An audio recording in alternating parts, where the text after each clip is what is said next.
this is Ricardo Lara. I'm a state senator for the 33rd District, and I'm proud to be the first openly gay person of color in the California State Senate. You know, I guess like everybody else, your individual coming out story is a little complicated. I knew at a very young age that I was different, and I knew, in elementary school, I'm like, why am I more attracted to boys than to girls? And when all my friends in elementary school were trying to find a girlfriend or trying to be cool and trying to hang out with girls, I didn't feel compelled to do that, and so I always felt a little different.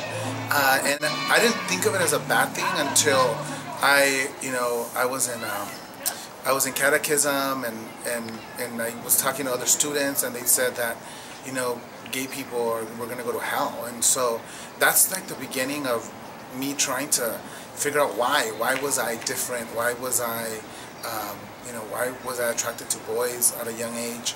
And so it became like something that was very shameful for me in the beginning, and then more importantly, I just kept on asking why, like why me, why am I different? But something in me also said that I was meant to do something great. I wanted to. This was given to me for a reason, and who I am and who was I attracted to was something that was going to play a bigger role later in life.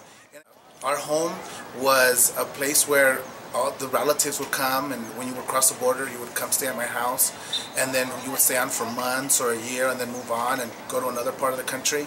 And so we were kind of that safe house, but that also came with, the good part is you get to see a lot of family when you're, having them here in LA, but that also was very dangerous for, folks that can prey on children. And I didn't know, what was going on, but people, people say, oh, you're gay because you were molested. No, I think you were molested because you're a target, and maybe because I was effeminate, or maybe because I was, different. I was seen as easy prey, and so I had a family member who started abusing me sexually, and that just added to me questioning who I was. Why was this happening to me in my own home? I felt like I was a prisoner, and I was pretty much an insomniac during my junior high, high school transition, because I was trying to understand why this was happening to me, and why me.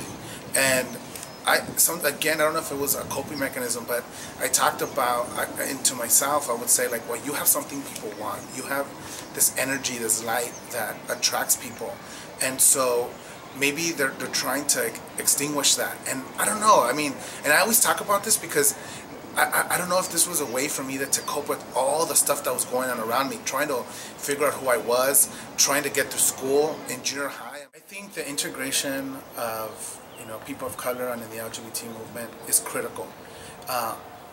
It's critical on two fronts. One, politically, we see that as this state continues to change and continue to be one of the most diverse states in the country, as we continue to push for full equality, it cannot happen without the support of people of color. And so just politically, both movements, and the LGBT movement in particular, need people of color. And for us, as Latinos, as gay people of color, we need to integrate ourselves in that mainstream movement as well, because we need to have a voice in that movement. And we need to take that. Nobody's gonna represent us. Nobody's gonna tell us what we need in our community unless we do it on our own. We didn't want a novela to determine what we look like and how we should act. We wanted to come out and talk to our community about who we are. We're your son, we're your tío, we're your grandson. And being gay is just part of who we are. But we wanted to have that conversation in Espanol. We wanted to talk in our terms, in our communities. And many of us are moving back to our communities. I mean, we're in Linwood, California right now, part of my district. And I'm so honored to represent a community that's so diverse and a district that's so diverse.